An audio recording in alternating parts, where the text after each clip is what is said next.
What's up, guys? Welcome to episode 3. I can't believe we're at episode 3 already of Mando Mondays. Time has been flying. We've already got 2 episodes under our belt for The Mandalorian Season 2. I'm super excited. Happy Monday night for all you guys joining us. What's up, Randy? What's up, Anthony Just Blaze? We're going to have a great show for you guys tonight. I'm so excited for this live stream. Guys joining us. What's up, Randy? What's up, Anthony Just Blaze? Of course, I left my sound on. But we have 2 special guests for you guys tonight, not just one. We got my man Domtober, and we also have another special Star Wars guest. He's very knowledgeable and a great friend. Had to have him on tonight, and that is my man Jason from Colorado Pops. If you guys are not subscribed to Colorado Pops, go check him out. He and his kids, they do awesome content, awesome Funko stuff. Of course, they talk about a little bit of Star Wars every now and then, and it's fantastic. So we got some other people in the house tonight. What's up, K Titus? What's going on? What's up, Brett? Hope everybody's doing well. So without further delay, I'm going to bring on our 2 guests, and I hope you guys stick around. We will be doing a little Mandalorian giveaway for tonight. So this is the classic, the one that started it all, the OG Mandalorian Pop 2019 release. And we're going to talk about later on why that's important. What's up, William? Rock and roll. So anyway, here we go. We're going to bring on my man Domtober and Jason from Colorado Pops. What's up? On? Hey, how's it going? All right, so we got a bunch of people in the house tonight. We got plenty of Star Wars talk to break down. I'm super excited. So, Jason, you're the newcomer in the house for tonight. So I know a lot of people are probably already subscribed to you from the people in the chat. But why don't you let everybody know who you are, what your channel's about, and why you love Star Wars? Oh, well, my Star Wars addiction goes back way beyond even Pops. So I've been a fan of that since I was a kid. And I've been using that to kind of push that onto the next generation with my kids. So, we started a pop, started collecting some of the Star Wars Pops. Actually, the Mandalorian ones were the first ones I got. One of the first ones I actually dove into the collection. I was like, this looks awesome. And it's been down the rabbit hole ever since. So my kids and I have gotten together. We have our fun little YouTube channel. We do all sorts of wacky, crazy, fun stuff. We open up some boxes. We talk about a lot of things. And we're just having fun. It started off as a great distraction during this whole pandemic thing, and it's turned into a hobby. And we go out pop hunting like on the weekends. We've met some awesome people, including you guys in the community. It's just been a great bonding experience. The kids Jax actually edits about 50% of our stuff. Which is really awesome because he's only, what, 10, 11? He's young, right? Yeah, he's 11. So we've been teaching him how to use the editing software. So he does a good chunk of our videos. Sammy's just now getting comfortable in front of the camera. But she wants to learn the animation aspect of it. So not our last video, but the one prior, we did a whole Lego animated intro, and she did that all herself. So it's about, getting us together and, having fun and learning things and, just having a good time. We're loving it. Absolutely. Well, we love your content, and I know you're going for 200 subscribers, so I just dropped your channel link in the chat. So everybody, please make sure you take 2 seconds, go sub to Colorado Pops because he definitely deserves it. So yeah, our supersized video last week was mega. If you haven't seen that one, all right.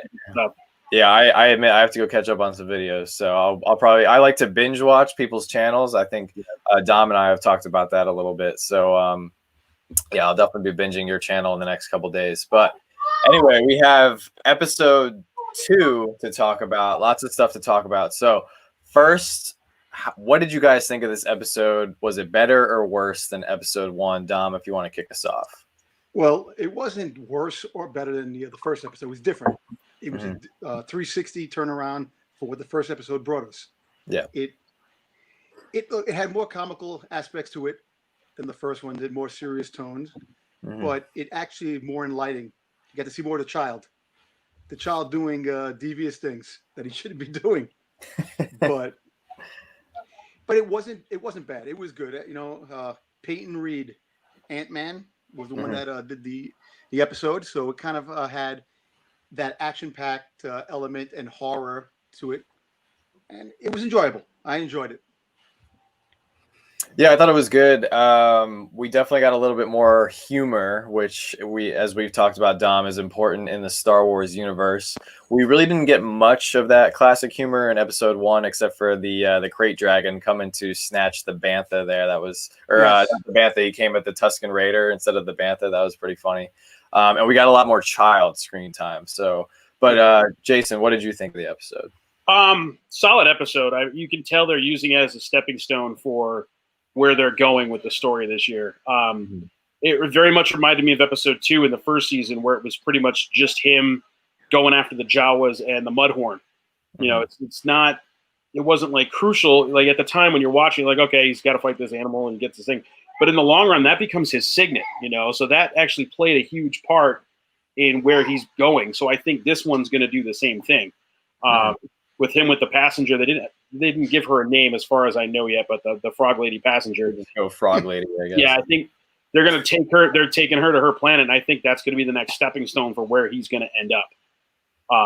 But I enjoyed it. It wasn't to the level. I think the first episode set the bar really high, but if you look at season 1, it did the exact same thing, and then it brings you down a little bit, and they're going to bring it back up. They've got it like a roller coaster ride.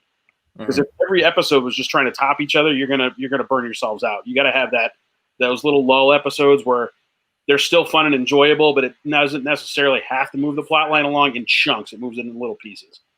Hey, Right. Episode 3 is going to probably be an action-packed good one, because I'm hearing a lot of rumors, mixed rumblings, that it could be a really good episode that we'll enjoy. And I definitely think there's more development on the Frog Lady's character that we're going to find out. She obviously didn't come into this season without a purpose. And there's been a lot of chatter, and from what I've seen from a lot of people, they were, I think, I don't want to say disappointed, but they were let down because the hype for season 2 was so much, and we got the first episode, and then we had this episode, and we're kind of on the downhill from the roller coaster, like you were talking about, Jason. A lot of people said this was a filler episode. What do you guys say to that? Me personally, I don't think it was a filler episode. It moved the story along in a direction where the first season did. It had comical aspects to it, and it had horror aspects to it. It was like a B horror movie, if you really think about it. You had the spiders, and the arachnophobia type of situation. You had the child who was the real beast of the whole episode. Right. Child's getting some flack from that episode. Everybody's hating on that. A lot of flack. A lot of flack. There's a lot of people talking negative stuff about it. A lot of people were disturbed by it, but it all comes down to a situation. A baby puts everything in its mouth, always eating. Right. And my son brought up the fact, and he's 11. He goes, everybody was okay with him eating the frogs last episode, but now he eats an egg, and everybody's having a conniption. So I mean, it's a good point. I mean, he's a carnivore. They've established that since the beginning, when they first got. Well, the difference in this episode was they established that the Frog Lady's eggs were very significant to the continuation of the survival of her species. Exactly. So they already set that precedent. So then the fact that you saw him eating, and then when Mando caught him eating throughout the episode, he was continuing to eat them. Yeah. So that's why I think he's getting a lot of flack. Probably.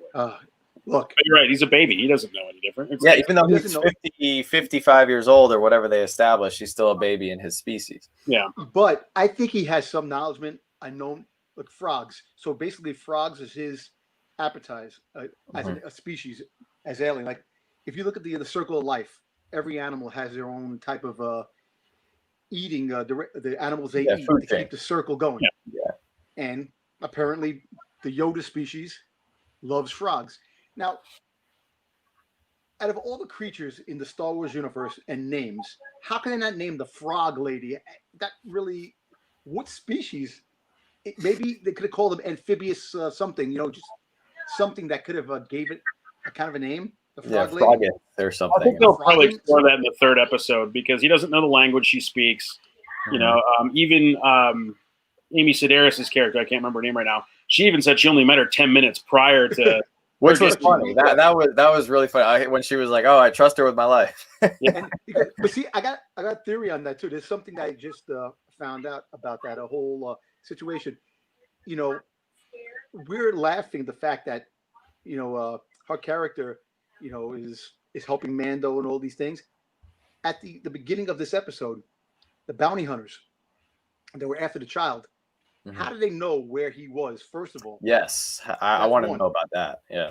Well, do you think they were bounty hunters, or do you think they were just random like thieves and scavengers outside of it? They've been called Because bandits from everything he I've said, read. "Get the child, get the It child." might have been a negotiating tactic too, but you're right. It's 50-50 because they could still look, have one of those tracking fobs. But There's two things that can go along with that episode. That theory right there. Her tipping off somebody that he's got, the child and to go get him, or when the bounty hunter had the child, he looked at Boba Fett's helmet. Maybe Boba Fett sent them to try to get him. We don't know. maybe. But my question is, if it was, because that was something I thought of immediately. How are they still tracking? Because they specifically said the child. They didn't call him anything else. They didn't say get the alien or get that thing. They specifically said the child. How on earth are they still tracking this thing? Like, didn't Mando search, the child by now and make sure whatever they're using for the fobs or does he have a Bluetooth receiver somewhere on his butt? How are they still tracking this thing? Well, I'm telling you another theory. Carl Weathers. He might turn around and be Mando's greatest enemy. Mm-hmm.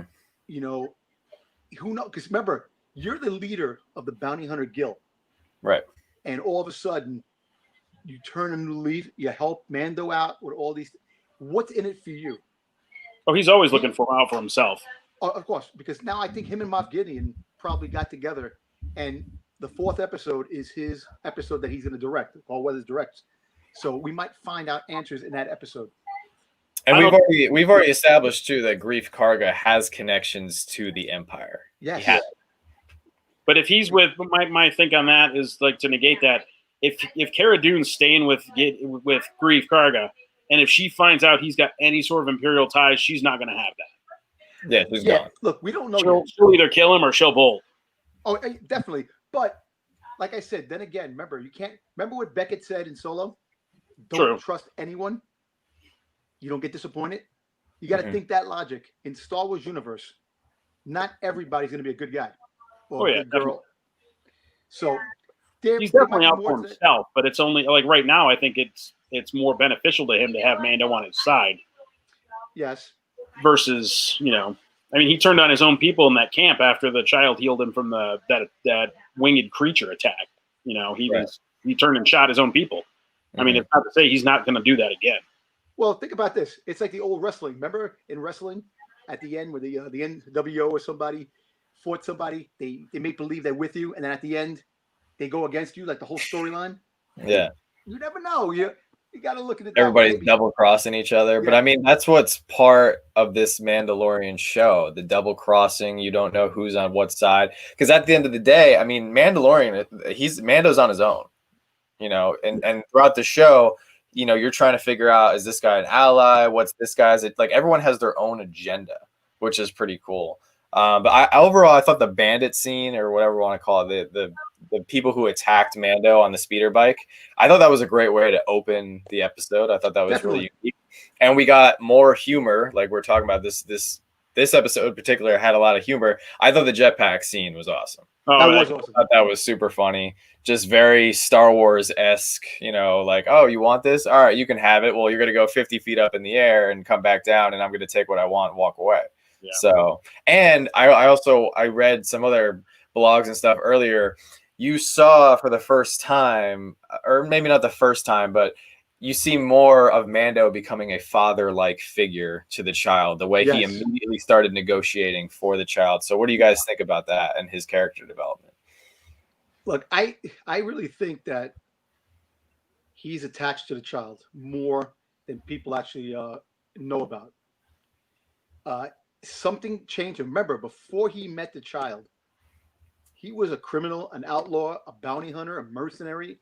He was one of the worst guys out there in the galaxy, besides Boba Fett as the Mandalorian going out there and doing things. Mm-hmm. So he's got a backstory. For him to change his tune, the child has an influence on him that we're going to probably find out when he does have to give the child up down the road to his species or to the Jedi, and we'll see what happens. But there is definitely a closer father connection to the child now because of in the 10 episodes that we've seen. You know, from we first met the child to now. I think that boils down to two things. So, like, was episode 3 was the sin. He knew giving the child to the client was wrong. So that was more of a moral issue there and why he got him back. But then I think where the attachment really came was in the season 1 finale when the armorer, I mean, he's so to that Mandalorian code. When the armorer, who's basically his clan leader, said, "You are now a clan of 2. This child is your responsibility." That flipped a switch on him, and he's like, I have to follow the code because he's that hardcore that it's been told to him, you know, this is the way. That child is now his responsibility, and he is going to do everything in his power to protect that thing. But he still has the habit of letting the child go off by doing things which it makes me laugh because just this episode, how the child was running towards him in the beginning when he ran to him. Yeah, that was so cute. They got to sell toys, man. They got to sell toys. Definitely, and they should make a Funko on that movie moment, TV moment. But it's gonna. What I see happening is, as the seasons go on, I don't think the child's going to be with him going into the 3rd season and the 4th season. Eventually he's got to give that child up because. Remember, the armorer told him you can't teach the ways of the Mandalorian. It'll kill him. Right. So he has to find someone that's going to do that. And it lies in the Jedi. But it also lies in other Mandalorians, which brings another thing to the table.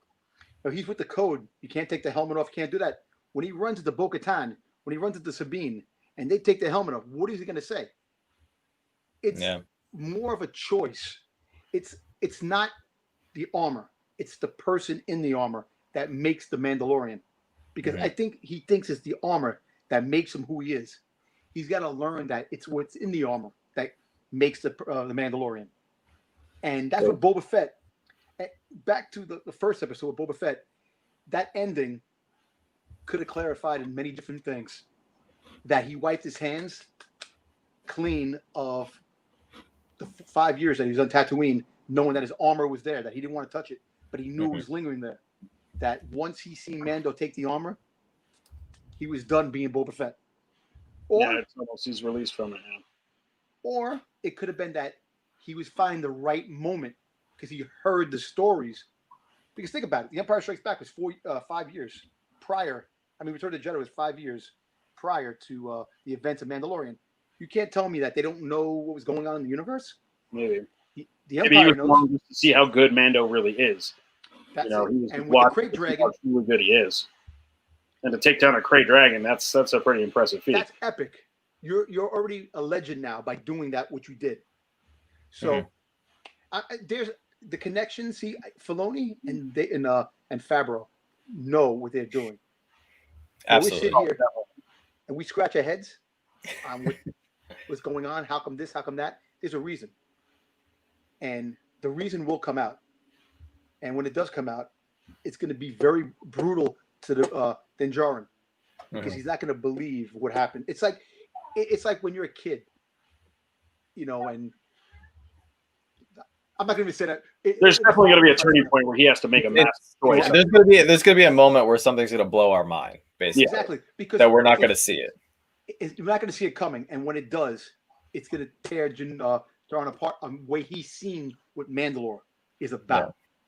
Because one of the things, and this is kind of like a bigger picture for, you know, now Disney owns Star Wars. Disney's running the show of The Mandalorian. They've already been running the show of Marvel for quite some time. And one of the things I personally like as an adult, as opposed to a teenager or kid watching the shows, is we're getting content from different universes now where the hero doesn't always win. You know, we saw that with Marvel and Infinity War and everything. And I hope they bring some of that to the Star Wars universe where it's not all, you know, sunshine and roses and the hero always wins. Like Mando's going to have incredible obstacles, challenges, stuff that's going to seem insurmountable to overcome. Yet he'll either find a way or something will happen. But that's always been part of the Star Wars. I mean, look at Empire Strikes Back. That ended on a terrible loss for the good. Yeah. Exactly. And I got a feeling this season, it's not unheard of. This season is going to wind up being the same way. Yeah, exactly.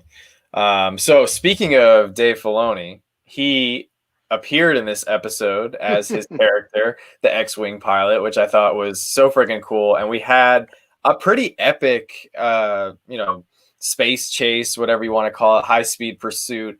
And we not only saw some X-Wings in action, I mean, I thought it was a pretty cool scene, the way they were like, they pulled him over after he was not able to travel at light speed, which was an issue at first, but then he finally agreed to it. But they pulled him over. They were having a long, drawn-out conversation about his ID tags, trying to figure out if the Razor Crest was still under Imperial control and all of that. But I thought it was a pretty epic scene when the X-Wings did get in their attack formation. He took off. They said, "Oh, we got a runner," and they chase him down as he's, barreling down towards the surface of the planet. I mean, what did you guys think? I thought it was an epic scene. I actually thought that it was the whole space, the CGI, what they've done on TV, the space battles, they have done much better from last season to now. Yeah, I think it's beautiful. It's like symmetry and emotion, poetry in motion, because you see big movies, the cinema movies with space battles and chases. To see it on TV really brings a tear to my eye, because it's awesome. Oh, yeah. That what they can do. Yeah. And kind of humor in that scene too, like where they're talking to him and he's trying to submit his code transmission. Oh, I don't have it. Oh, wait, no, here it is, Yeah. And then the two X-Wings switch channels and he goes quiet, and then you just see the wings open up on the sides, and Mando's just like, oh crap, here we go. And he knows he's done. It's like when you get pulled over and they turn on the lights, Yeah. It's just funny, and plus the humor. There was humor in that too. May the Fourth be with you. Oh yeah. And also with you. It's like so funny, and I hope like Dave Filoni does come back as Trapper Wolf many more times, and I hope they do make a pop of him. Yes, I want a Trapper Wolf pop. Trapper Wolf just seems annoyed with everything he has to do. Like he likes flying, but I think he hates being like a Republic cop. And he's just like, all right, here we go. Don't do it. Well, it seems like they're like the low-level X-Wing pilots. Like they're doing traffic. Like they're running just random patrols in space and everything. But I thought it was great. His line deliveries are great. Like he's just so mundane, just doesn't care. He's just like, oh, come on, don't do this. We gotta do it. But it just strikes me funny that they got him, because remember, he doesn't really like to be in front of the camera. He doesn't. Behind the camera. And for him to come back 2 episodes to do certain things, that's a lot. So, and he's become the beloved character, so people love him now. So you got to make a pop. Oh, we need a pop. We need a Trapper Wolf pop. A straight up pop ride, a Trapper Wolf pop ride in the X-Wing. Oh, that would be cool. Because you know what? We already have the Luke Skywalker X-Wing. We have the Poe Dameron X-Wing. We need some more pop rides. Funko, come on. They would be so cool if there was a Trapper Wolf pop, and if there was any way to get that autographed. Oh man, that's a major mega grail right there. How about limited edition, 500 pieces? Oh, dude. That'd be nice. Anything with a sticker and a number on it, I'm gonna try to get it. So, but so the whole battle, them going after him onto the planet, and him doing all those maneuvers, tells you the type of pilot that Mando is. That Mando knows his ship. Oh yeah. He knows what the ship could take, the pressure the ship could take, and the abuse it could take before it starts to really fall apart. Well, it reminds me. I mean, with the abuse, I think he was not expecting it to take that much abuse. Yeah, but it reminds me of the Millennium Falcon, the abuse the Millennium Falcon has taken, and this ship has taken so much abuse in 10 episodes. Yeah, think about it. Oh, it's torn apart and rebuilt a couple of different times already. I know, but it's really good. Well, like I said, speaking of that, one of the biggest things that I noticed, or I don't know if it came across, both of your minds when you were watching the episode, but when he was flying and making all those maneuvers, and he did it kind of reminded me a little bit of Top Gun, the way he like hit the brakes and he just fell right out of the sky. And then, he did the hardcore crash landing, and there was the big spin and everything, and he was able to kind of plan crash himself underneath that ridge a little bit. He did what he wanted. He just didn't count on the ice breaking out from underneath him. Exactly. Right, exactly. But where did he learn to fly like this? Like, where did his training come from? That's what I'm trying to say. Remember, he's a mercenary, a bounty hunter. He flew other ships. The Razor Crest probably isn't the ship he had many years ago. He probably got the ship down the road and learned at a young age, like all Star Wars characters learn how to fly at a young age. 9 years old, 5 years old. Yeah, they get their license early. But the best part of that whole thing, when he was taking the nosedive and dipping down, the frog lady, screaming like crazy. Yeah, the G-force that was, that would have been exerted on. I mean, I don't know what they call it in the Star Wars universe. I imagine it's still G-force. But yeah, I mean, she couldn't have been expecting that kind of ride. So, yeah. But and then, like I said, the maneuvers he did and how he crash landed, and unfortunately the ice broke underneath for him to crash much more. And it's kind of funny, all that driving around and that landing didn't knock him out, but that little fall, knocked him out. That's all it took. But I can tell you one thing was really good about it. You see, when he woke up, his arm was stuck to the dashboard because of the metal of the Beskar armor. And it got frostier as the episode progressed too. Yeah, I like that. We need a frosty Mando pop. That's what I want. I want a frosty Mando. Flocked frost on his helmet. No, I like those small details because you have to look. Those details happen. Yeah. You have to, those would make a good director, a person that directs. Those little things make things fantastic, and I like that. Right, absolutely.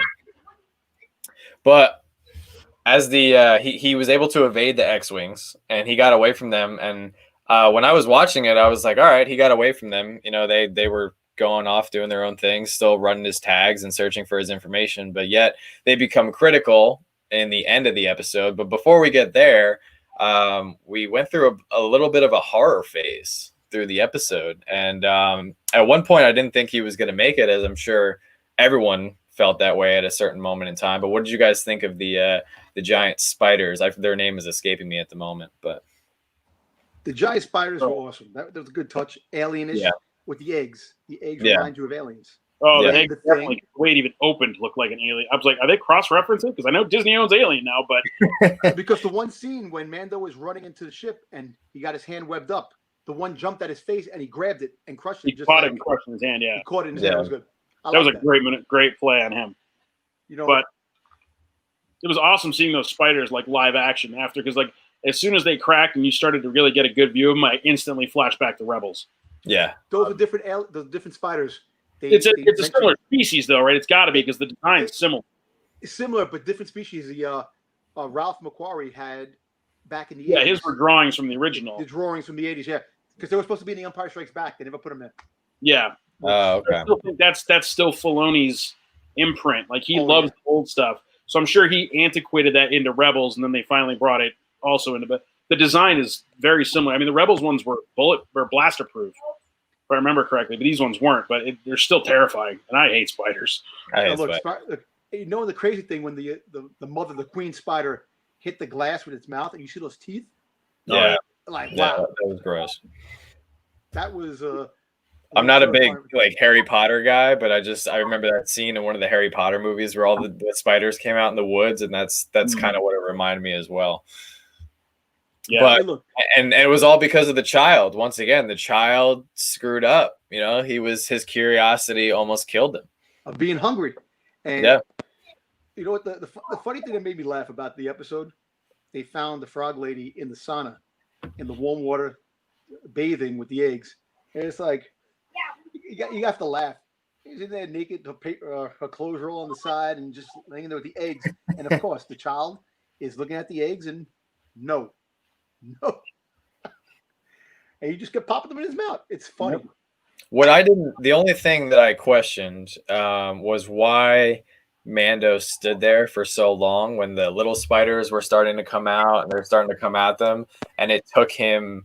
I felt like it took him a little bit too long to realize that they needed to get out of there. I don't know if you guys noticed that. I think that he was just more shocked that he was trying to probably find a way. Like, oh my God, now the ship is not working. You have these aliens coming after these spiders coming after us. We need to. Yeah, he was processing. Think of a plan, because sometimes when things happen, you stand there. Sometimes we've all done that. Something's happening, you stand there for a couple seconds, and then all of a sudden you're like, I gotta get out of here. Right. So I think it's all of a mental and all of a thing that he was just thinking, like it didn't register just yet. Like, oh my God, look at these spiders. It was like to me, it seemed like I don't know if it was. It must have been on purpose. Like I don't know, to make it seem like he's human, or he still has that fight or flight response, just like we do. It just seemed like there was a significant pause. Yeah. I think it was. I think he underestimated it at first too, because at first it was just the little ones that Right. were coming at him, and he was like, "Oh, this is weird." And then the bigger ones started to come out, and then the bigger one, and then the queen came out. And at that point, he was like, "Oh, we needed to be gone." So the part that made me laugh is when the child was in the ship and the spider came on his head, and the child like, yeah. And then the frog lady, she knows how to shoot a gun. Yeah. She just picked up the blaster pistol and she knew what to do with it. Backtrack for when she reoperated Q9. Yes, I wanted to talk about about because he didn't understand it, Yeah. which was a really important part. Which she's much smarter than people that when people see her. Oh, it's definitely, yeah, she rewired the whole droid. Yeah, which is kind of crazy, which is cool. And like Mando, like you see, the one thing about Mando is like everybody keeps saying, "Oh, you're not the heroes that you were pinpointed as this and that." So I must have been wrong. So he, like I said before, we talked about it last week and the first week. There's something about Din Djarin that doesn't click. He's not like what's going on that he doesn't know. He doesn't know Boba Fett, his armor. He doesn't know about the Jedi. He does. There's like something about that he's been sheltered. That there's a lot. Like that's what I'm saying. Is that big reveal that is going to rock his world and turn him around, and he's going to be really hurt. That's going to come because it's just too coincidental of many things that he's going through that he doesn't know and he's not aware. Like, yes, Mandalorians are great warriors. Yeah. How come you don't know that? If you grew up becoming a Mandalorian, not by blood, by creed, you had to see a lot of things. Yeah. Well, it's almost he's encountering or he's meeting all these different people, and it's like they're almost telling him more about the Mandalorians than he knows. Exactly. And it just seems odd. Like, how come you don't know about your people? But it goes back to what you just said, Dom. And then the other thing, too, is that we've already established he's not a true Mandalorian. He was a foundling, and then he was raised in the Mandalorian ways. He was taught their path by, the Death Watch, presumably. But we still don't know his 100% backstory yet. So I'll be curious to see how long it's going to take to when we find his true backstory, and then we find out what that missing piece is. Well, John Carlos mentioned that you won't find big reveals until at least season 3 and 4. Well, of course they're going to say that. They want us to keep watching the episode. Of course. But I got a feeling you're going to find out something big. This reveal, you're going to find out at the end of the season something big. Because if he's going to meet Bo-Katan and Sabine, so-called Sabine, if it happens, he's got to find out why they take their helmets off. He's not taking his helmet off. What's the difference? So, yes, I like a good egg. I'm a big Cadbury egg, of course. Maybe that's what they tasted like. If they launch those at Easter time, I'm all for it. The Cadbury frog eggs. Oh yeah, pop flipping crazy. You might be onto something. There you go. Whole new market for the Mandalorian food. Do you know there's something when the child was eating the eggs, he doesn't chew them. He just sucks them in and he swallows them.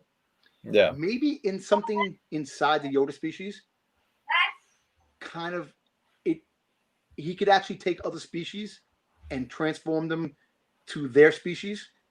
Like like in the amphibian world, if you have all male species, one can turn to a female because the chromosomes can change. So you could have female in the amphibian world, and kind of Yoda species looks amphibian, type of a species too. Maybe he's the eggs are going in him, he's eating them, or that it becomes his species. Like it could be a female, like the child could be a girl. Yeah, maybe. It could be. We don't know yet. It's just possibly, yeah. We got to find out too. That's another mystery. You saying he's got a little pocket dimension in his mouth, like a flirkin, and just swallows stuff whole. Yeah. Yeah, and it comes out like a living being. I don't know. Yeah. Because you don't know, because remember, the Yoda species is usually connected to the Force more than any other species, on what they say. Mhm. So we don't know. We don't like. You've already shown that too. But the other thing, and I wanted to ask you guys this, is because I couldn't think of any time throughout Clone Wars or any of the movies or anything with Yoda. Have we ever seen Yoda eat anything? I can't. He was cooking on Dagobah. Yes. Remember, Right. Luke was tasting it and he ate Luke's food. So he ate his breadstick thing there when he had first crashed and they first introduced it, and he didn't like it, because he clearly didn't like it, because he questioned how he got so big eating that type of food, so it's clearly not part of his diet. Right. Yeah. So we don't like. This is the first time seeing a child in the species. Now they're introducing new characters. Well, we know Yaddle was the female species in the Phantom Menace, and now there's another character that actually is in Legends. Because now we only know Yoda's going to be in the High Republic when that comes out 400 years before the Phantom Menace. Right. But they're trying to build upon the story. We're going to find out. Hopefully, we find out sooner than later, because this later stuff. It's gonna be too. They can't push everything to later. They have to give us something in season 2. So they've been given like little snippets here and there, though. I mean, even back in season 1, you had the reveal of the child in the first episode, and then the reveal of the Darksaber at the end of the last one. They know what they're doing, and they're feeding it slowly. Oh, I cannot wait until we get more of the Darksaber. I cannot.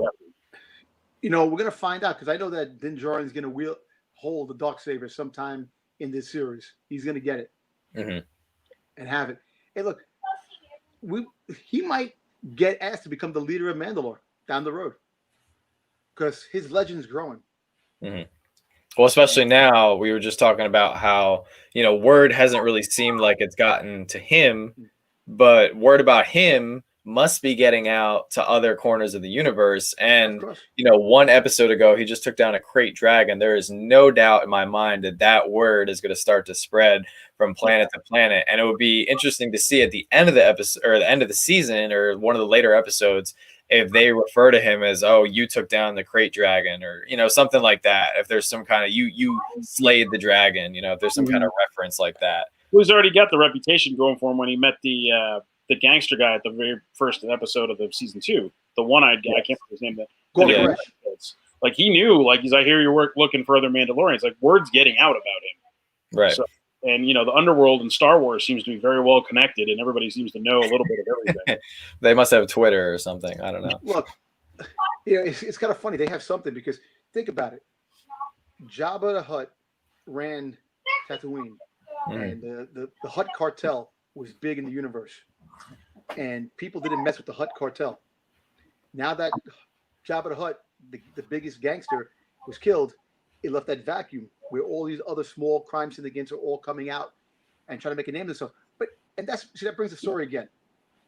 During the regular trilogy, Din Djarin had to be out there already doing what he had to do. Like, that's why Moff Gideon is a big picture of Moff Gideon too. I think he was an ex-Mandalorian that became an Imperial officer. Oh, wow. And that's why he knew where the Darksaber was. That's what I think. That's an interesting theory. You're always coming up with these like out of whack theories. I'm just waiting for one of them to be like 100% true. I know it's going to happen one of these days. You know what's funny? You tell me that. I have a friend of mine who works at a comic store in Midtown Comics. And I go in there and talk to them with all my theories, and they love my theories. When I don't show up, they get upset because we haven't heard Dom's theories.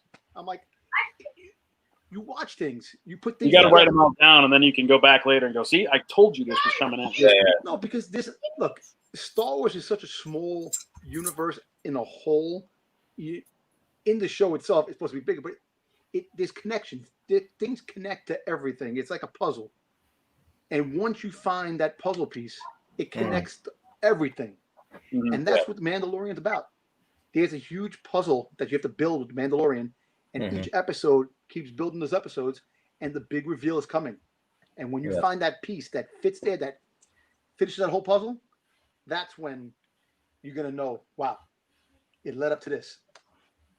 And so ultimately, moving towards the end of the episode, we saw I was a little shocked. I don't know about you guys. I wasn't expecting, when we start to see all the spiders pinned down, Din Djarin and the Frog Lady and Baby Yoda, or the child in the cockpit. That's like their last safe haven, and then they're starting to crawl, over the over the glass of the windshield there and everything. And it almost seems like there's that moment where it's like, what are they going to do? Is this it? You know, and we know this isn't going to be it because there's 6 more episodes at least. But all the laser fire is coming. Did you guys expect it to be the 2 X-Wings? Or was that a surprise? I didn't know who it was going to be. I didn't know. A quick moment crossed my mind. I was like, is there other Mandalorians that just saved him? Like, who is helping him out? I wasn't. Like Jax was the one that pointed out because those are the X-Wing guys. Because the blaster fire sounded like the X-Wing cannons. Okay. And you called it right from the sound effect. And then, at first you're like, I was like, are you sure he goes there? Could be somebody tracking him. Who knows? And then all of a sudden, he was right. He totally called it. But he was right. It was off that sound, that familiar sound of that X-Wing cannon fire. And then they eventually were. You could tell they shot that when they landed. Then they pulled out their rifles and were shooting them there on in. So. He called it. I had no clue. I can't take. Well, that's awesome. Go Jax. That's cool. Look, you had to know that in a way they were going to come back because they were still. They knew that he was there, so they were trying to find him. Mm-hmm. And they probably through flying. They probably seen the laser fire when Din Djarin was shooting at the spiders in the cave that was lighting up, and they probably said, "You know what? There's something going on down there. Let's go check down there." Or when he threw the detonators and blew up that chunk. Yeah, could have tipped the him explosion. Mm-hmm. So, like I said, it's cool to see the Rebels and the X-Wing fighter pilots make appearances in these shows, and it's kind of funny how they have no direction, like they're space cops, and you just want to hear bad boys, bad boys. Yeah. They're not even good space cops either, but it's kind of cool the way it's all connecting. And like it was funny how Din Djarin turned around and said, "Listen, you're going to arrest me? Yeah, you should. Yeah. Well, we should, but we're not going." And he asked them too. He's like, "Hey, how about you help me fix my ship?" And they basically just said, "Well, we're not taking you in. That's your one-off. That's your free pass. And if we see you next time, we're going to evaporate that ship." Yeah, so, get that transponder fixed. Yeah. It's funny because how they make the rebels such jerks, man, idiots. Like, can you help me? No, bye. Well, it's like they fought so hard for their freedom, now they got it, and they're like, they don't know what to do with it. They're like, oh, this is what I'm doing now. I'm not shooting down TIE fighters and blowing up, Star Destroyers. I'm a space cop. Yeah. But you see, that's the humor I'm talking about. I like that humor. See, if you put the humor for Mandalorian compared to the humor in the sequel trilogy. Mm-hmm. Forced in the sequel trilogy. Way too forced. It rolls perfectly in The Mandalorian. What makes you enjoy it. I also think it helps having a TV show. Like it's a different setting. I feel like there's not as much pressure with the TV show as it is for a big screen release. And with the sequel trilogy, I mean, really quick as a whole, I thought everything was forced. The storylines were forced. Rey was forced. The character development wasn't great, in my opinion. Like, I don't know. It's just a completely, and that's a different. I mean, we could do a whole episode. You can go off. Let's put it this way. I think Disney, as a whole, they want to make a mark in the Star Wars universe. They purchased. Yeah, no, close. No sticker. No sticker. It's just missing the sticker. That's it. They wanted to make a mark in the Star Wars universe once they purchased it. Try to have people saying Star Wars was just Star Wars. People are going to come. Yeah. But not realizing that the overall arc of Star Wars, what it's about, they didn't realize that to put it out there. They thought that they were going to get they got some new fans, some kids and some new people enjoying that. Because who's to say that generation is saying the sequel trilogy is their greatest thing? Like mine was the first was the original trilogy. There are people with the prequels. So there's one for every generation, which I'm all for, and I'm not for that negativity of what people are saying about the sequel trilogy. Yes, could it have been better? A whole lot better. But it was still Star Wars. It had its fun moments. It introduced new characters. But now, because of the mistakes, they learned through The Mandalorian and these TV shows are going to bring back the original people. And you see the fan base, it's coming back because people do enjoy The Mandalorian. I just don't like the fact that people criticize this episode compared to last episode, because you can't just get action throughout the entire thing without standalone. Everything has standalone. Yeah. But mark these words. I could be wrong. Friday's episode is going to be great. Well, before we get into that and we talk about our predictions for episode 3, I want to do our giveaway really quick. So first off, quick shout out to Pop Flippin' Crazy. I read your comment on my video earlier. Thank you. And Nick's and Luke's Adventure Tour. Thank you as well for the shout out. Appreciate you guys. So if you guys didn't see my video earlier today, we got a lot of big giveaways coming up, especially a lot of Mandalorian and Star Wars themed giveaways. But tonight we're going to just be giving away this guy. This is the original common Mandalorian.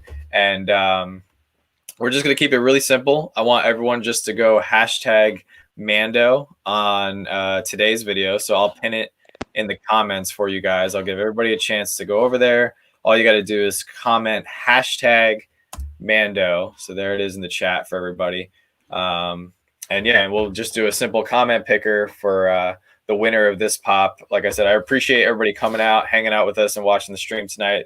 We got a couple more things to break down. So the one thing I want to hit on before we do our final recap of the previous episode is we have it rumored or leaked or whatever you want to call it that there's going to be a Boba Fett spinoff series. So Dom, obviously you're a huge Boba Fett lover. So what do you think of that? When is it going to come out? Have you read anything else on it? I know very little about it. I think everyone knows very little, but you might have an inside scoop that we don't have. Well, of what I've heard and what has been told, that they're doing another project prior to Mandalorian season 3, because Mandalorian season 3 doesn't kick off into towards the end, like the last episode of the season. They're going to start filming. But something came out of the woodwork that there's a project being filmed next week. Well, this week, probably towards the end of the week. And there's a lot of rumors going on after they signed the trademark with Boba Fett for posters, cards, and books and all these things, that a little birdie out there said that there could be a Boba Fett miniseries coming. Not a show, but the miniseries that might explain what happened the 4 years that he was laid up in Tatooine. Or it could take place after. We don't know. But the only story I know right now is that this week sometime, they're going to start filming, and it could be 4 to 5 episodes or maybe 6. One season like the Obi-Wan series. And I am very excited about that. And I hope I hope it's true. I'll take anything Boba Fett. 37 years of hardship, of something, and I'm just trying. I'm sitting there just counting and hoping that it happens, and it should be good. It should give a lot of insight on what happened to Boba Fett after he was embarrassed by Han Solo. That's why I hate Han Solo. Nah, I like him. I just can't hate Han. You can't hate Han. You can't They're hate just him. on different sides of the fence. That's it. You can't hate him, but you know what? You have to look at the fact that the greatest bounty hunter in the world, he got knocked out by a blind guy. But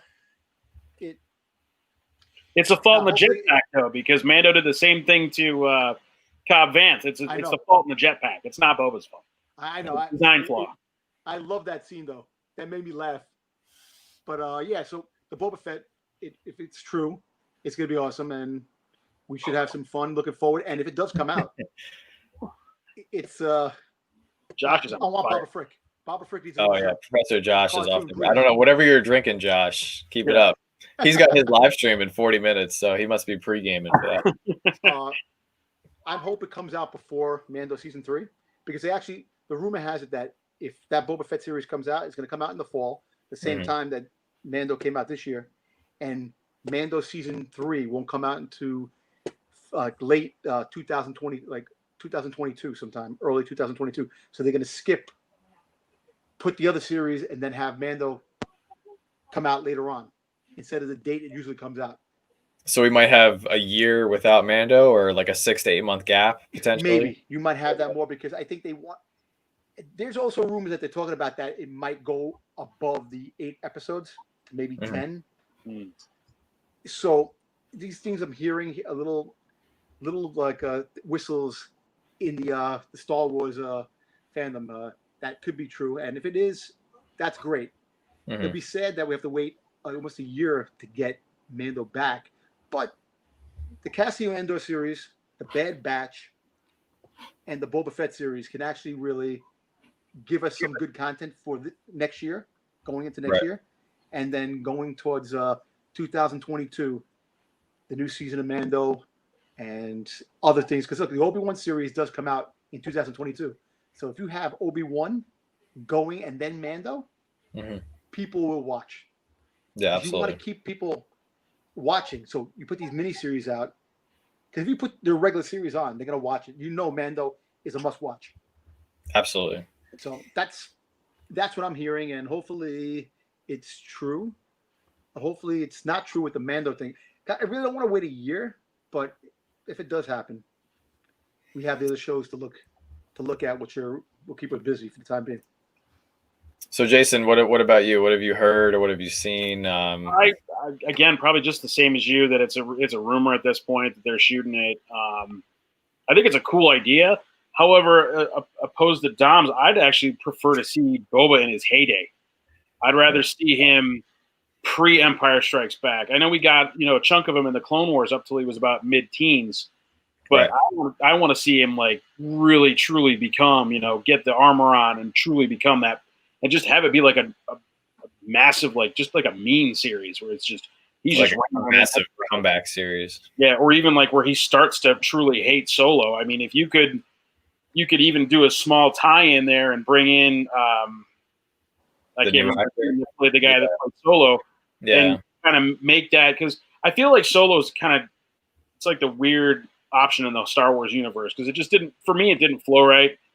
Just the actor just wasn't on, and they just kind of gave us some weird options in there. But I think if you kind of maybe showed him go in like where Solo ended, he's got the Falcon and he's doing his things. If it shows him like cross paths with Boba Fett, and maybe the whole spice drop that caused the whole thing with Jabba, that'd be kind of cool to see as one of the episodes of Boba. But just him in general, just taking on some other bounty hunters and going after some big names, I think would be kind of cool to watch too. And just see. There is potentially a rumor or a proposed script for Solo 2. I don't know. Yeah, I don't know if they're actually going to follow through with that. I mean, I heard about that like pre-COVID or right around when COVID started. So I don't know, but out there for everything. I mean, you brought up a good point. Maybe they could use that Han Solo actor as maybe a tie-in, to the from the the movie franchise to the TV franchise, and maybe as like a crossover character. They've done that with some Marvel stuff. Could be a good opportunity to do it for some Star Wars cameo effect, really, too. I mean, yeah, exactly. Look, how about this? How about the whole thing with Boba Fett? It takes place after the end of the season.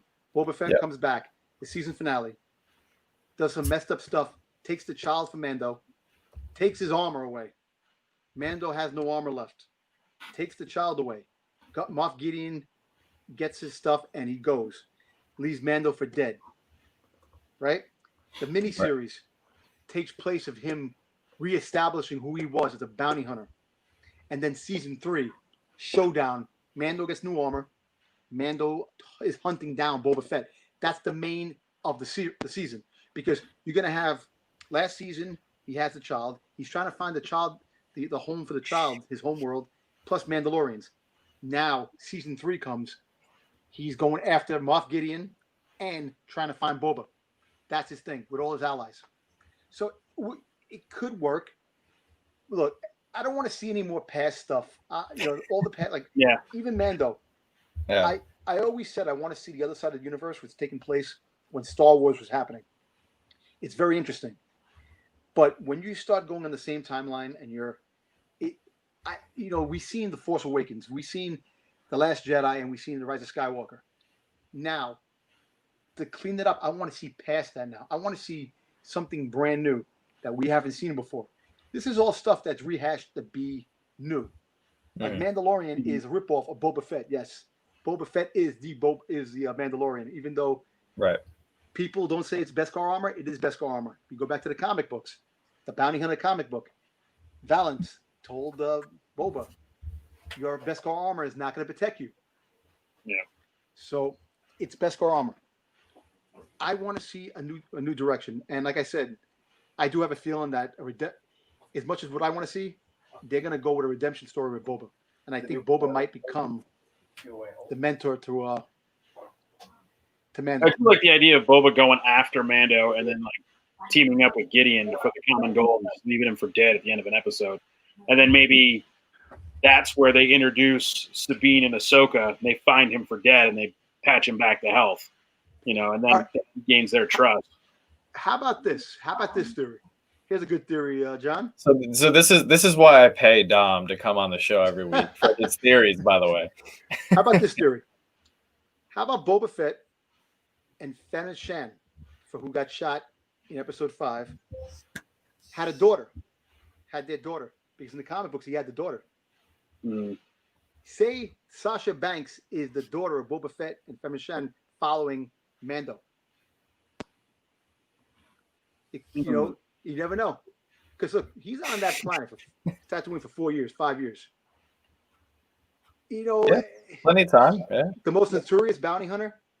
You know where the armor is. How do you not know where the armor is? That Cal Van, he's walking around with armor. The world is small. People are talking. The whispers. So there is much more to that story, and that's why Dave Filoni and Jon Favreau are geniuses on doing that. It may not be what I'm thinking. They've already got it planned, though. They've got it planned. Oh, they got storyboards in their basement like nothing we've ever. It's like with the MCU. Feige's got that thing planned out for 10 years. He knows where it's going. They might not have minor details down there, but he knows how to get from point A to point B. Yeah. And I think that was the main problem with the sequel trilogy. They didn't have that lined up. No, they didn't have a plan. Started off with a springboard with JJ, and then Rian Johnson did his own thing, and then he went off the rails where Disney wanted it to go, and then they brought JJ in to just kind of tidy up the mess. They didn't have A, B, C, D, E, and you can do whatever you want in the middle, but these things need to happen. And look, I can honestly say one thing.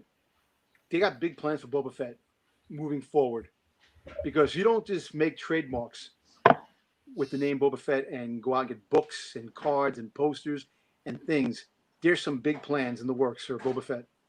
Moving on to the future, because in Legends, Boba Fett became a legend with the Avong War. He helped the Rebel Alliance. He helped Luke. He helped all those guys against the Vong.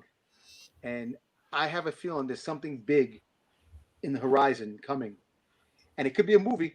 Like, everything's going to lead into something. Because remember, 2024, 2025 are the movies that are coming out by Kevin Feige and by Tiki. Mm-hmm. Taika Waititi. Yeah. Taika Waititi. They got movies in the works. So who's to say that one of the movies isn't a Mando movie where everybody comes together to fight a common foe? It's potential. Who knows? MCU, and then you got one big bad. Because they did say MCU type of they're building an MCU Star Wars universe now. That's what they're doing. So I think it would be cooler if they did it on a show, though. If they intertwined a bunch of shows. I don't know if a big screen release would be something in their wheelhouse, especially just talking like a Defenders type thing with like Netflix did. Yeah, and kind of like what the CW did with all the DC shows. I feel like what they did was what was the DC event they just did? The Crisis on Infinite Earths. Yeah, Crisis on Infinite Earths. Yeah. Yeah, with like what they did with that, I thought that was really cool. Didn't get the the ratings they wanted, but I thought that was pretty cool. But anyway, really quick, it's 9 o'clock. We've been on here for an hour. We still got a few more things I want to break down. I know time flies, right? Well, you got the East Coast, so it's even weirder for me. I'm 2 hours. It's only 7 o'clock here, so. Well, it's East Coast time, so. All right. I'm a former East Coaster. It's okay. I feel you. All right, so let me run the giveaway really quick. So I do have a little bit here. Actually, let me cancel my screen really quick. So as you guys know, we do our signature pucks every month now. So the winner of tonight's giveaway will get one of our Slapshot Pops pucks. Jason, I believe you got one with the boss that I see you got up there. Awesome. Yep. Hang on, I'll tilt it up. You can see it right by the Mando helmet. Oh, yep, there it is. Right there. I see it right there. There it is. I like that. So the winner of the Mando right there. will get the Slapshot Pops puck. And I do have some exciting news. I'm gonna blow myself up really quick for just a minute. We actually got in November's pucks recently. So we got a new logo. Ooh, nice. So this is November's pucks. Oh, so nice. all of our patrons will be getting one of these. Dom, I'm going to send you a complimentary one. And then we're going to be giving these out on our next Whatnot auction on November 20th. So we got lots of opportunities to give these out. I got a whole box full of 200 of them. So definitely looking forward to giving them away. Nice. I'm excited to get them out there. So they're cool. I appreciate you guys supporting us. So we want to make sure that we give back to everybody. It's all about. I got to start collecting pucks and justify that for a shelf. Actually, I don't know if he's on the stream tonight, but my man Rodney, they make puck cases, like for real pucks. Plastic, yeah. Yeah, and he bought a few of them to put the pucks in, and he posted a pic on his Instagram page, and I was like, man, that's so freaking cool. It made me feel. And 2 people have actually asked me to sign their puck. Oh yeah, Anthony just blazed. I want mine signed. If you guys really do want it signed, I will sign it. Truly humbling. So thank you guys. No, you can make it like a mystery box. One random puck gets signed and goes in one of the Patreon boxes. And I like that. I like That's a good one. There you go. The pucks are gonna be the new pops. We already have an idea for December and January's logo, but we're definitely gonna have to we want to do a different logo or a different version every month.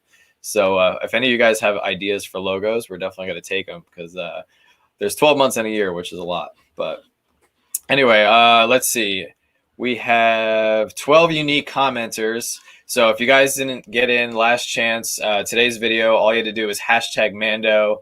We have 18 people on the stream right now. You guys have been here for most of the night. Yes, Justin, we're going to do Christmas pucks. We got all kinds of ideas for little freebies and giveaways just to give back to you guys. So I'll check one more time.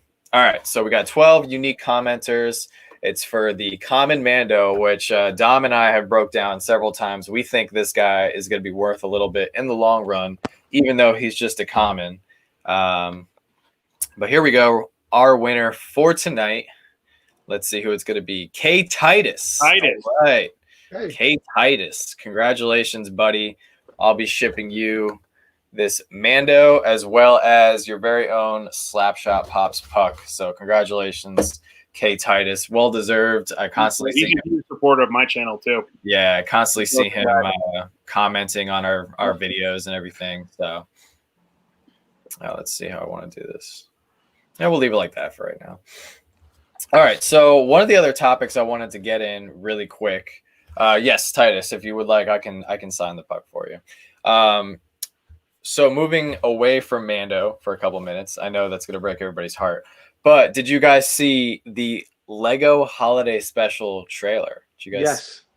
I haven't seen. I saw it drop. I haven't had a chance to watch it yet. All right. Well, as soon as you're done with this stream, you got to go watch it. You got to go watch it. Actually, let me see if I can pull it up on here. I'm excited. Like I said, I haven't watched the trailer on it yet, so. It looks freaking awesome. It's got all the humor. They actually tie in all the different trilogies and the Mandalorian is actually in there too. Yeah. Which is freaking awesome. How about this? How about for an idea that Funko could do? Make Lego Funkos, like kind of like sculpted from Lego. Kind of like they did with like the 8-bit kind of. Yeah, something like make a Lego type of Funko. People will buy them. That's the last thing we need, Dom. Just stop it. Please. What are you doing? We already collect Pops. We already collect Legos. The last thing we need is a crossover. Mend them together. Lego Pop. It could be something good. I think we already have something unique with the we were talking about earlier briefly the diorama Pops. You know how they connect. That's almost like a Lego-ish. They don't like they did with the Avengers as well as the 40th anniversary sets. I hope they make more of those. I think it'd be very cool if they could make some kind of Mandalorian set, or maybe we have to get a Razor Crest Pop Ride at some point. I think it would just be really cool if they did some kind of connectable set. Yes. I I don't know which characters they could do. I mean, there's a whole range that they could choose from already, but well, I guess yeah. the core characters that they have, make a big set with the core characters. Yeah, because I mean, Cara Dune's already got 3 pops now out of her. So is it 3? She has 3 already. Yeah. There's a 3rd one coming. I don't know if it's officially been dropped yet, but they announced it when the Mithril and the child with the Mando with the jetpack were coming. Well, because they have the one with her in the cannon, and then they have the one where like her hair's off to the side. Yeah, she's got the 2 guns, and there's the one with the big blaster, and then there's that's right. Yeah, I forgot about the other one. So, what do you guys want to see as far as Funko Pops moving forward from The Mandalorian? Dom and I have talked about it quite a bit, but Jason, what are your thoughts on what do we need? I think there's some obvious pops that we definitely need. Tomorrow we have the fun TV episode, and Star Wars is one of the topics they're going to be revealing. So what kind of stuff do you want to see? Hopefully they produce. I definitely want a Cobb Vanth pop with the chase with him with the helmet on. Okay. So the regular one is him, and then he's got the armor on, but then the chase, he's got the helmet on too. I think that's a golden opportunity right there. You need that hair. Definitely that hair shown. Nice Dom's jealous of the hair. Yeah. Timothy Olyphant had he had the strut down and everything. He was just perfect in that role. Exactly. Mando on a speeder bike would be great because he's used it 3 or 4 times now. Oh yeah, we have to get that one. I mean, we already got the speeder bike him line. on the Bantha. I mean, yeah, I mean, if they're going to make the kid with the egg canister, then there's definitely a few other ones they need to make. So that was a big point. I mean, I didn't know what that pop was in reference to until this episode. I think nobody did. It was like, and I think honestly now seeing the episode, I get it, but I don't think it was really like pop worthy considering there's so many other things out there. Well, they're going to milk the child. But a snow spider. Oh, that'd be interesting. A moment, like a TV moment. I'm just saying a 10-inch spider, just a big one. Have Mando with the gun holding the child. Yeah, you can do that. Yeah. That'd be nice. That'd be cool. The Crest pop ride is a must-have at this point. Have to be. If they could do Boba in the Tusken Raider look, how he had him at the end of the season of episode 1. I think that'd be a great one. Mm-hmm. One of the things Dom and I talked about was maybe a movie moment, a TV moment of Mando and Cobb Vanth flying in their jetpacks, like at the end of episode. That'd be pretty cool. And have like the Krayt Dragon with his mouth open, just from the side. It'd be a nice big pop, like the Millennium Falcon. Make a big movie TV. That'd be awesome with the little stands that they're flying up in the jetpacks. Yeah, that'd be pretty cool. Yeah, there's a lot of possibilities. I mean, we'll see what they come out with. Definitely. Personally, for me, I hope they make a Freddie Mando. I know we've talked about this. Well, you've got the custom one, which is I do. Yeah. But yeah, they need to make an official one. Yeah, he's the placeholder for right now. So I hope this becomes a reality someday. So it will. It definitely will. Did you see the one? Instead of a crown, you put the helmet on top of on the head like that. Yeah, that would be freaking sweet. Around with the Mando helmet. Yeah. What did you say, Dom? I was saying, did you see the Batman one I sent you? Somebody did a Batman. Yes, I did. I did a crossover of Batman Mando. Yeah, that's pretty cool. Batmando? Batmando, yep. Well, the one thing I want to give Funko credit for, which I feel like nobody has talked about yet, and I think it needs to be said. Unfortunately, with toys and pre-releases, and I don't know if this is just a Star Wars thing with Mando, that they've wanted to keep everything under wraps, but we've seen in previous years that the toys have given away secrets from the show. So I want to get your thoughts with you guys. I think Funko has done a good job with not revealing characters, pops, scenes, details before the episodes air. They didn't release the Bantha pop. They released the child with the canister pop, but nobody could really tell what that was. So that was okay. Nobody had a clue on that one. So with this Mando Mondays thing, they're releasing stuff every week. And I can just appreciate that they're just not giving away all the details. So, but that leads to more curiosity as to when are they going to drop these pops? Are they going to be con releases? Do you guys think we're going to see something, as early as Emerald City, early next year? Dom and I talked about the possibility of some kind of green chrome, maybe a flocked child for Emerald City Comic-Con because he's green.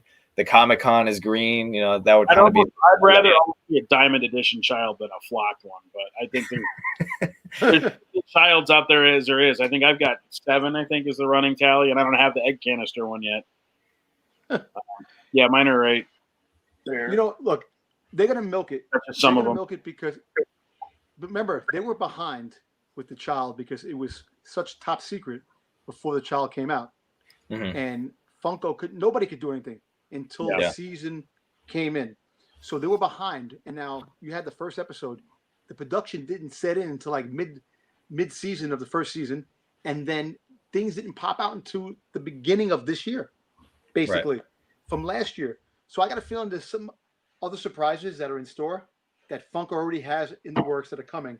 Well, even with the end of season 1, like the Grief Karga pop, or not Grief Karga, Moff Gideon didn't come out till after to save the Darksaber reveal. Yeah, because we didn't know. Yeah. I got a feeling every time they roll an episode, they're going to come out with something that was held in secret. You know, like the whole thing, the child with the egg canister. That, like you said, people didn't know what that was about. They thought it was a cute moment. Oh, look, the baby's curious. Yeah, and it wasn't like a detrimental reveal either. You know, like the initial reveal of the child or the Darksaber. You know, that wasn't like a mind-blowing reveal. It was like, oh, okay, well, it's like, all right, this is kind of a neat pop. I get it. And then when you see the episode, like, oh, now I get it. Right. You know, the whole thing was with the Bantha that came out with the Bantha. That was actually mentioned before the season came out. It was on a list of pops that were coming out. So they put that out. And then also Din Djarin without the helmet was another pop, which that's going to be a San Diego exclusive. Mark my words. And the Freddy is coming that one too. I mean, they have to come out with it. I want some more con pops. Personally, I didn't pick up the child from New York Comic Con. I'm not a big child person. I just, you know, we're getting to the point. I don't know if you're at that point yet, Jason, but I know Dom is, where there's only so much room in your house. Or I guess we were kind of talking about it before the show. Well, I just restructured so I could have all this space. Like before, it was like a little bit here, a little bit there. So now I've got it all in one spot. But yeah, I mean, if I spread back out again, I don't think the wife will be having that. Got to keep it contained to one room, right?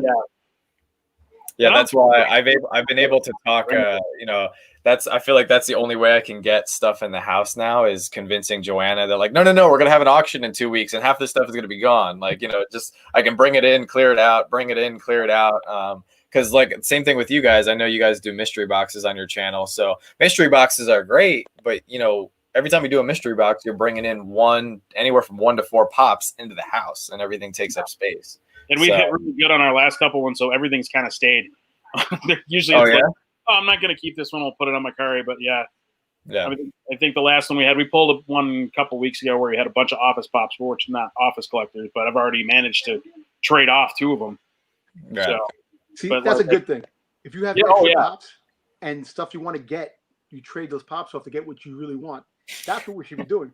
Most of us, me, let me buy that. Oh, that looks good too. That looks good too. Let me see what's money I have. It happens. Jonathan, if you send me a 10-inch child pop, I will reject the package. That's I refuse that was the next giveaway. It's too big. Yeah. There'll be an immediate giveaway. Yeah. Immediate giveaway. Yeah, we have a 10-inch Mandalorian with child right here that we're getting ready to give away. I just picked up a 10-inch Boba Fett. This thing's actually pretty cool. I know, Dom, you have something that you were going to unbox for us, right? Sure. You have do it right now. For us? Yeah, we can do that and show that off since we're talking about pop. I feel like I should be showing up something. Actually, I have 2 pops here. You got the black one. Yeah. So I picked up a small lot from a local guy for me today. And this pop has been skyrocketing in price. I don't know if you guys have seen this one. Like since PPG in a while, but I mean, this used to be a $10 pop. Nobody wanted it. And now with the resurgence of Mando and bounty hunters and everything, he's at $55. Wow. Crazy. That's really cool. I like the look at it. I love the jetpack features that they've been putting on it. Like I have the Boba Fett one. I've got now the Mando. I don't have Django, so I'll have to hunt for him and before he goes. I just picked this up. This Akari. Which, Oh, nice. Oh yeah, we were talking about Hikaris. Yeah. Yeah, that's awesome. I picked this up, which there's a bunch of them that are hard to get. There's 2 of them that are extremely hard that I've never seen before. Yeah. Which hopefully, if I get all these, I can find those eventually. But gotta find the protector for this. I'm not taking it out of the box. Yeah, that's another thing. I don't know who makes Hikari protectors. Somebody must. You have to go if you go online and just look protectors. I think they do have them on all protectors. Places that have protectors. But what I had in the box is not a pop. It is. So the other thing I picked up, we're going to be auctioning this guy off. This is the giant Boba Fett. There's no way I'll be allowed to keep this one, but this one is unique. I don't know if you guys noticed with these, but they actually have a larger Target sticker. Some of the 10-inch pops, they still put that really small Target exclusive sticker on there. So I thought at least with this one, I thought it was pretty cool that the sticker matches the size of the pop. Yeah. Plus, it's Boba Fett, which is freaking cool. So, well, here, this is what I picked up from Disney. Oh, that's pretty cool. These are pretty cool. Not have one, you have to have 2. I'll have to find my original 1984 Kenner Boba Fett somewhere. I've got him. Really? Oh, yeah. Some of those are going for crazy money now. I still have an original X-Wing. I have an original Y-Wing. They're a little beat up because I played with them as a kid back then. But yeah, I've got a lot of the old classic toys. The other thing that I got, I told Dom about this, and this I want to find a case for. I bought a ton of pops from this one guy, just a guy I usually buy stuff from, and he knows how hard of a Star Wars collector I am. And he said, "Dude, just give me an extra $20. I'm gonna throw this in, and I'm gonna make it worth your while." And I didn't know what it was gonna be. He's like, "I guarantee you don't have this." And I was like, "All right." He's like, "It's a very unique piece." Dom, I showed this to you, or I told you about this one. But this is freaking cool, and I wish there was a way. Like I might get a custom box for this, but check this out. This is the the other exclusive, only in this setup. This Jango Fett with the dual pistols, which is pretty cool. I've seen that. Yeah, that's a cool one. But it's all completely sealed with the game. Like I have no intention to open this or anything, but I thought this was really unique. I definitely want to find a protector for it. Here's the custom box. Oh, there you go. You got one. There you go. Right, oh, and you got the sticker on there and everything. That's pretty cool. So, and it's 00, which is actually pretty cool. Now, where did you get that? You had somebody make that for you? I actually bought this online a few years back for $50. Oh, that's not bad. It's a custom-made box. The box of the back of the box. Mm-hmm. Oh, that's pretty awesome. Cool. Wow. And it looks like the old school Funko. Yeah. Pretty cool. It's pretty cool. Yeah. Pop Flippin' Crazy's talking about the Smuggler's Run. Oh, Smuggler's Run. Yeah, I got that one. We were talking about that too. We think that's gonna. Dom, you said you think that's gonna be like a $200 pop. Yeah, I got a feeling this one's gonna shoot up. Yeah. Boom. And mine's way up there. It's up there. You definitely, if you find them, I got a Bounty Hunter corner going with Cad Bane. If you find one of these, pick them up as many as you can now, because this one's gonna shoot up. If the Boba Fett series does really happen, and this one's gonna go with all the grails too, but this one is unique. This started off the flame, the first one with the flame. Yeah, the jetpacks. The jetpack. Yeah. Absolutely. Yeah, we have a lot to look forward to. I'm really excited.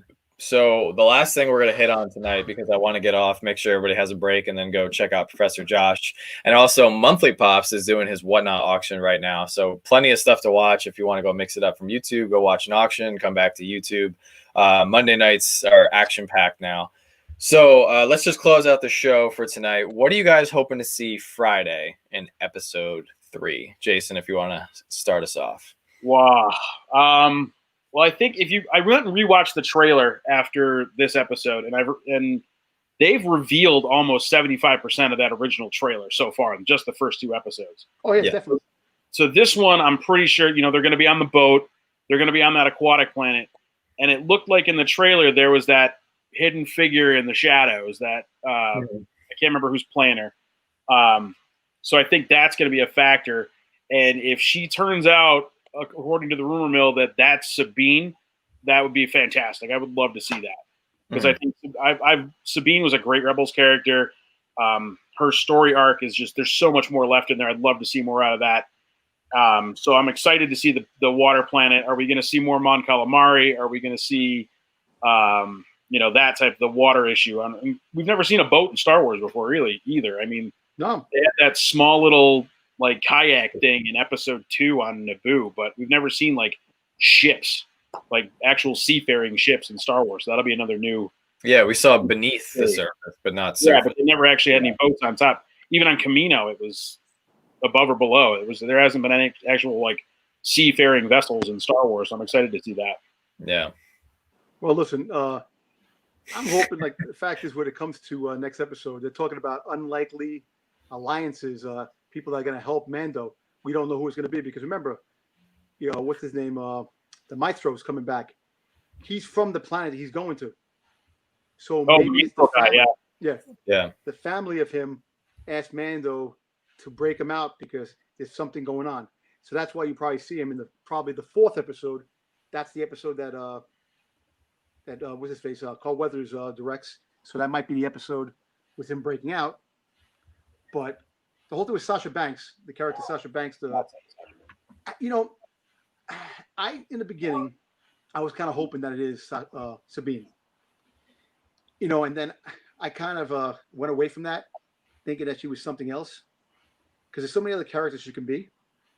But then I thought back myself, when they do Star Wars, people in Star Wars, the directors, they love getting actors that are not really known for major characters.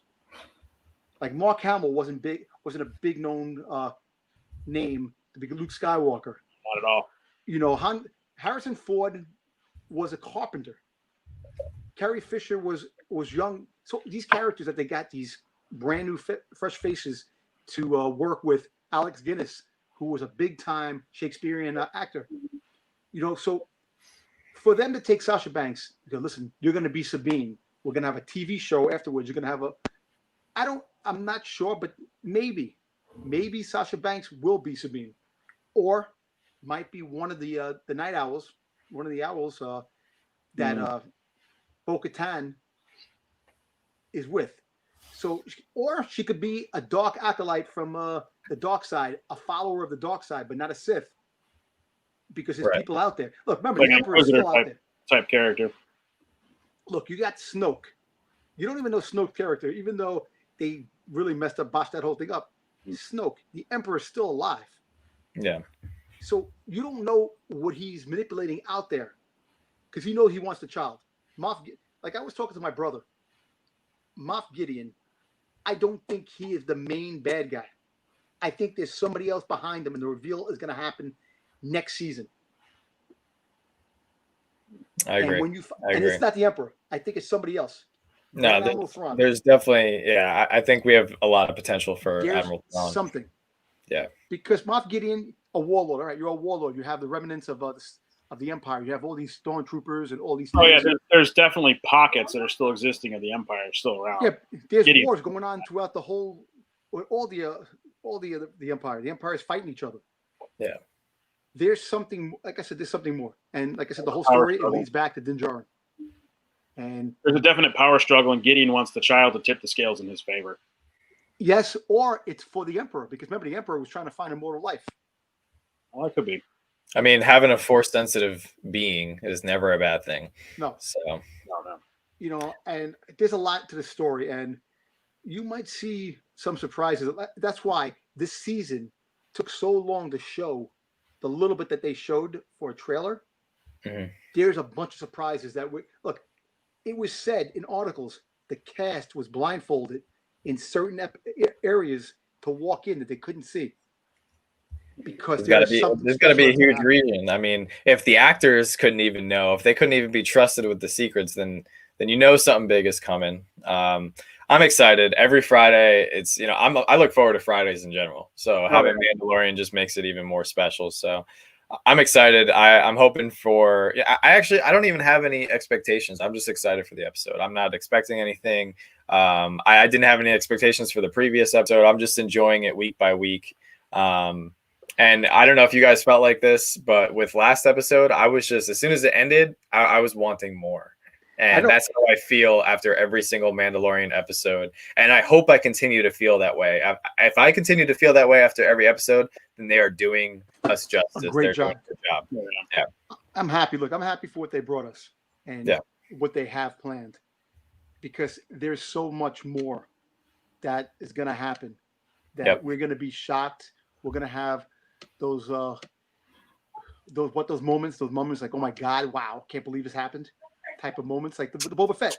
No one expected Boba Fett to be in the same episode with. I think people expected to see Ahsoka before they saw Fett. I think that was a massive. And they still haven't showed Ahsoka. Switcheroo. That was a rope-a-dope no one saw coming. Exactly. Ahsoka's coming, and we're going to break it all down. I don't think we're going to see Ahsoka till the end of the season. Well, I think we're going to see a small glimpse of her in episode 5. That's it. Episode 5 is Filoni's directed episode, so he might throw. Because remember, if that's his baby, so he might show her. Then maybe he might throw us a bone and say, "You know what? We're going to wait the end of the season. Yeah, you'll see the lightsabers, and you won't even see her." Yeah, I'm like, nah, they got to show her. They have to, because as soon as they show her, those Funko Pops are coming out. I gotta get we gotta hop off because my man Professor Josh is going live in 3 minutes. He and his wife are doing a special anniversary live stream tonight, and they're going to be opening up a ton of Bands for Arms mystery boxes. So go grab it.